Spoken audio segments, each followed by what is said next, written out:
A health check of football in Australia this week has delivered mixed results. On the plus side, Ange Postecoglou has become the first Australian coach to win the Europa League with Tottenham.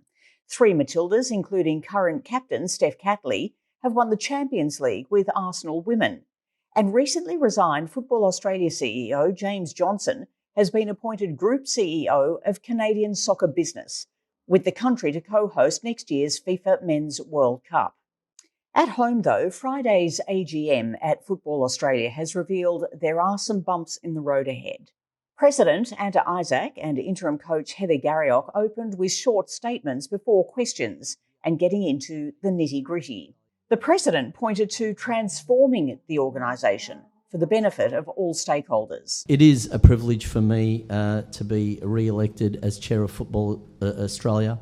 It's a responsibility that I consider a blessing, but also something that carries with it great responsibility in trying to help really transform our organisation into one that serves and supports our stakeholders moving forward to fulfil the promise of the game for everyone.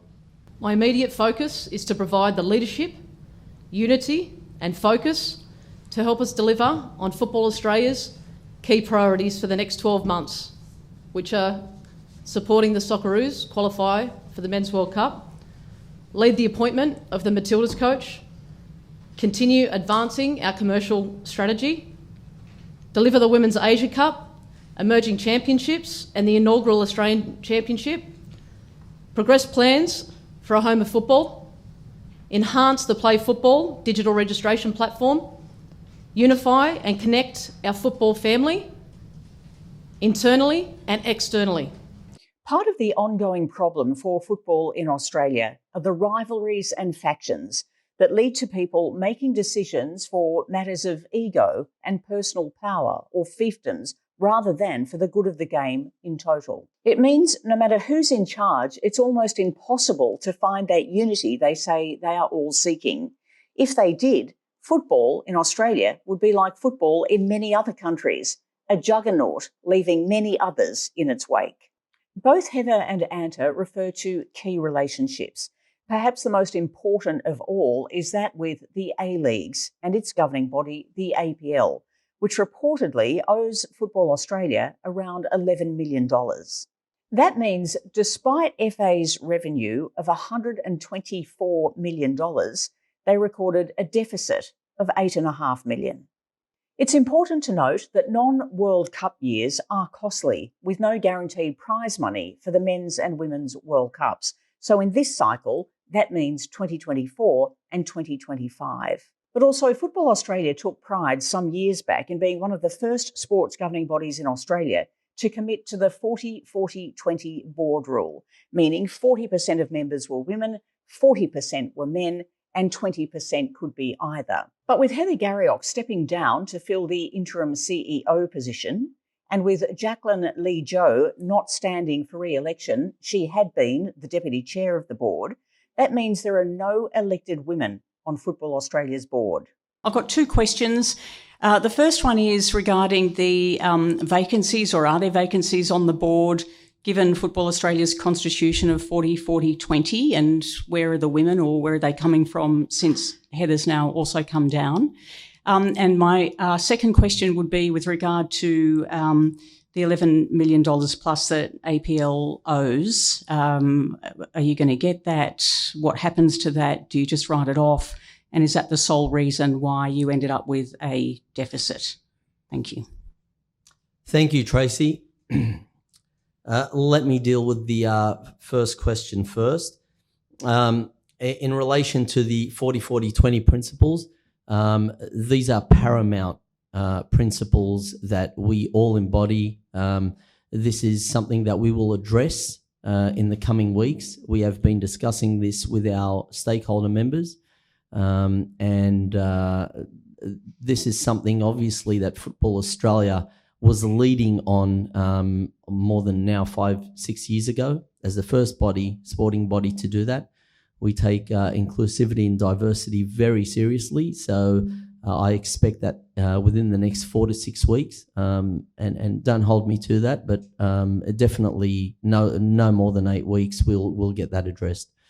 On the matter of the APL, I can tell you that our relationship with the APL most recently is one of complete cooperation, collaboration. We are working hand in hand with them to not only on strategic initiatives that will help prosper the game at the professional level and grassroots, but also dealing with some historical matters that we're very close to resolving. So it is a very positive relationship at the moment, the best that I can remember it in a long time. And in terms of, I think the second part of that question related to the payment, look, there is no concern whatsoever around that, and these are the commitments that we have with each other. Thank you, Tracy. I might just follow up on that. Daniel Garb with Network 10 today. Will you be asking them for payments in the future? Will you be asking them for the money that is currently owed? In terms of the understanding and the relationship in regards to future finances from APL, which may be critical to Football Australia moving forward, have you got a plan or an outline on that, just to clarify that last bit of Tracy's initial question? We have zero concerns about the commercial relationships that we have with APL, as we do with any of our stakeholders. Our relationship with APL is probably characterised in two ways. There's the commercial relationship, and then there's the strategic relationship. On both counts, it's very strong, it's positive, and improving all the time. It might be improving, but it doesn't answer some of the real questions about sustainability, not just of the relationship, but the APL itself bringing in extra belt-tightening restrictions this year because of their own concerns. Since 2021, the A-Leagues have operated independently from Football Australia, with a $140 million investment from Silver Lake. The deal between Football Australia and the APL has never been made public, so questions of who owes exactly what to whom remain known only to those two parties. Despite talk from the board about this being an era of transparency, there is still quite a lot that remains fairly murky. If you were a player in this environment, considering whether to stay and play in the A-Leagues or perhaps head overseas for another contract, you'd have to think very seriously about making that decision. The APL has its own questions to answer, but for today, we're dealing with Football Australia. This question was put to the chair, Anta Isaac, by AAP's George Clark. And the APL are the biggest liability in that? I'm not going to go into detail of who's in there. It's not just APL. Anta spoke about the revenues and how we can make up that money. I think it's about right-sizing the business, and that's what I'm here to do. Anta, as the child of divorced parents, I see the APL losing money, see you guys losing money. Why don't you just get back together? We'll take that as a comment. We're rekindling some relationships. Off-the-record descriptions of the AGM range from, well, AGMs can be tough, through to dysfunctional. Now, given the media was not allowed to attend this year's AGM, we can't vouch for how tough or how dysfunctional it might have been. But it was important, in closing, to try to ascertain how quickly and easily Football Australia is going to be able to smooth out the bumps that lie in the immediate road ahead. So just on that, Anta, and knowing that there are board positions that can be filled, why were there no more candidates, especially female candidates as well, knowing that those positions are vacant? And I guess that comes back to also the way Football Australia is going to be governed in the future. Is there a sense that we know you like the style of executive chairmanship, and so is the CEO or the interim CEO there as someone to do your hands-on wish, if you like? And also, given the number of people that have left recently, and there's a lot of women in that, is there a problem inside Football Australia? Is there some kind of a cultural issue that has seen that many go? Sorry, 10 questions in one. No, it's fine. You know what? I appreciate you did that with a smile. Some testy questions there. Look, so let me answer the first one about this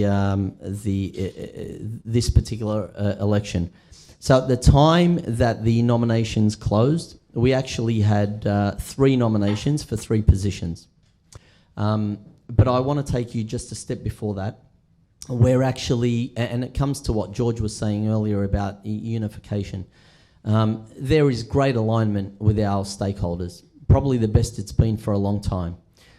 Sure, every now and again we have to have some awkward conversations, but that's necessary. That's the necessary friction that we actually want to have in any organisation that wants to keep challenging itself. Before the nominations closed, we had embarked on a process, and we still are, with all the stakeholders, to work with an executive search firm to actually also build a pipeline of potential directors for not only Football Australia, but all of our stakeholders in our ecosystem. That, again, is a very deliberate and mature process and initiative that we undertook. Obviously, things occurred during the process and leading into the AGM with James's resignation and then Ben pulling out, which led to then only being one person still being a nominee for this election. So that hopefully answers the first question. The second one around my role, I am someone that wants to completely empower the people around us.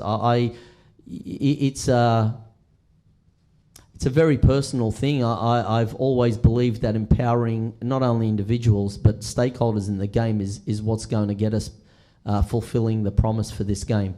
Heather and her appointment is an incredible demonstration of not only her bona fides as an executive, very talented, but someone who, and I'm not trying to embarrass her here, but from the grassroots to become one of the greatest Matildas, then embarked on a coaching career, coaching not only professional football in the Women's A-League, but also assistant coach of the Matildas, has plied her trade as a footballer overseas, finished or ended her career on the pitch and in the dugout, decided to embark on undertaking a master's degree from one of Australia's most esteemed universities, has been an executive as a chief executive officer of another sport, and the first woman to lead this organisation.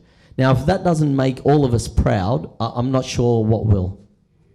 Now, on the last comment about people leaving, it gives us nothing but immense pride that we see people that we care about from this organisation moving on to assume roles that give them even greater responsibility. And actually, that's part of our role here. You know, we can't keep everyone, but what we do want to do is develop people so that they do move on. I mean, 2 examples of that happening are Mel Andrietta, who was assistant coach of the Matildas and now the head coach of the Scottish women's national team, and Leah Blaney, who's now the assistant coach of the Japanese national team. I mean, this is an organisation that wants to invest in its people and then wants to see them prosper beyond our shores.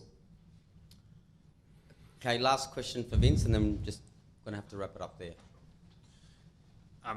Speaking of CEOs, are there any updates on the process that will be undertaken for a permanent CEO when you envisage that happening? Have you engaged any firms to do so? Will you look everywhere? Let me start with the last question first. We will look everywhere. The process has commenced. We are speaking with a couple of executive search firms, and the board is working on that process now. We will also include stakeholders in that process, and we've done that in the past. And we do that for a very a significant reason, is that we want, moving forward, that anyone that enters or comes into this business understands that this company is an extension of our stakeholders. So this is very different from what's happened in the past, Vince. But yeah, we've started that process. Look, there is no time frame. I mean, until we get the right person, we identify the right person. That's basically the time frame. But the process has commenced. Are you going to apply, Heather? Is it me or? Heather, are you going to apply? Pardon? Are you going to apply for the CEO's role? Do you feel I've you been- want to do it full time? I've been given a mandate from the board in this interim period, and I'm fully focused on the interim period, and I haven't thought beyond that. If you'd like to get a deeper understanding of what's going on in the governance of sport and the politics surrounding big-time sport, feel free to subscribe to the Sports Ambassador podcast. This week, a special inside look at Brisbane 2032 and the recent Coordination Commission that has just been held with members of the International Olympic Committee. Next week, I'm going to bring you a one-on-one with the boss of the World Anti-Doping Agency, who's pretty worked up following the announcement that the enhanced games, where athletes will be encouraged to dope, will be going ahead from next year in Las Vegas. Otherwise, for some of the shorts, if you just want a quick snapshot, stay here.